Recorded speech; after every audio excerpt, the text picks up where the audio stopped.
Here's your WNEM TV5 news update.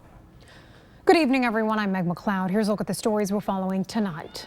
The state health department will let them play after all, reversing its ban on high school winter contact sports.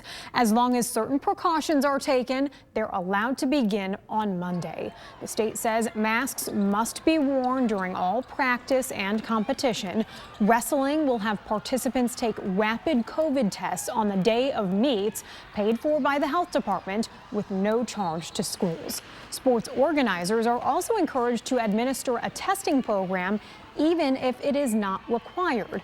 Governor Whitmer says the sole reason the contact ban was lifted is because COVID numbers are down in Michigan, not because of pressure from the Let Them Play organization. More details will be released in a guidance document on the Michigan coronavirus website starting Sunday. And the state reported 1,358 new cases today. 74 deaths, 63 of those were identified during a vital records review. That brings the state's overall totals to more than 565,000 cases and deaths to 14,778.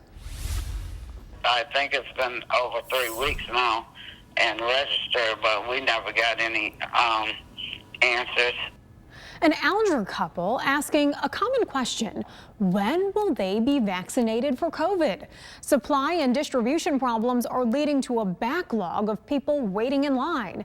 The new director of the State Department of Health and Human Services told House lawmakers the state is working to ensure equitable distribution of any vaccine it receives. We want to ensure that our vaccine planning and distribution is inclusive, that we are using data to continue to make decisions. She says 90% of all doses are administered within 7 days of getting it. And now here's Brian with a look at our forecast. All right, thanks very much, Meg. And it's going to be a bumpy ride here in the weather department over minimum the next 24 to 48 hours, but it's going to be cold, very cold for most of the next week. First Warn 5 Sky Tracker showing our latest storm system here tonight beginning to spread snow in across Michigan. It's going to be steadiest and heaviest before the midnight hour, but will then continue on as lake effect snow as this cold front and area of low pressure track east of the region into tomorrow, allowing a full-fledged surge of Arctic air on the western side of that boundary to filter in across the Great Lakes. Temperatures alone are going to be cold enough. We're looking at highs starting really as we hit Saturday on through at least Thursday, not even making it out of the teens, single digits to near zero low temperatures in many cases. And of course, that's before you factor in the winds. We're already seeing on the leading push of this Arctic air in parts of Minnesota and the Dakotas, wind chills down near 10 below zero. And all of that is going to continue to filter our way as we prepare to wrap up the work week and move into the weekend. So here's how the wind chills are going to play out. This is what you need to dress for tomorrow morning and make sure you're layered up for throughout the day if you're going to be venturing outdoors. Already by the time we get up 10 o'clock Friday morning into the late morning hours, actually, we're looking at sub-zero wind chills. No substantial improvement even as we look ahead to the mid-afternoon time frame, back into the 5 to 10 below range roughly as we head into the 9 o'clock hour on Friday evening.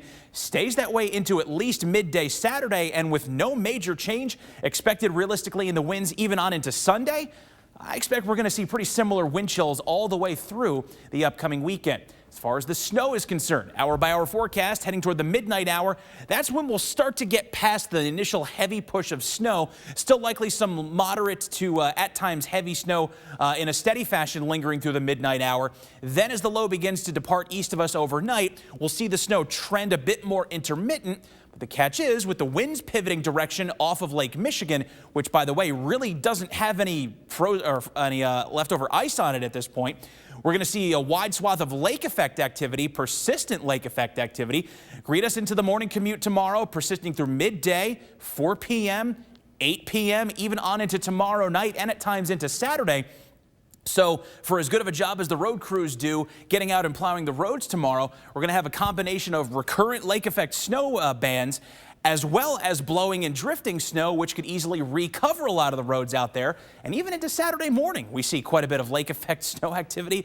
persisting. Winter hitting us hard and fast here in the next couple of days. But as far as the snowfall amounts from this storm and some of the lake effect that lingers on the backside of it through Friday night, we're looking at 2 to 4 inches of snow, Bay City, Saginaw, really Tri-Cities area as a whole, I-69 as well as the thumb area, I should say, and then 3 to 6 inches for everybody else to the north and west of there, Mount Pleasant, Alma, Clare, and everyone along and north of M55.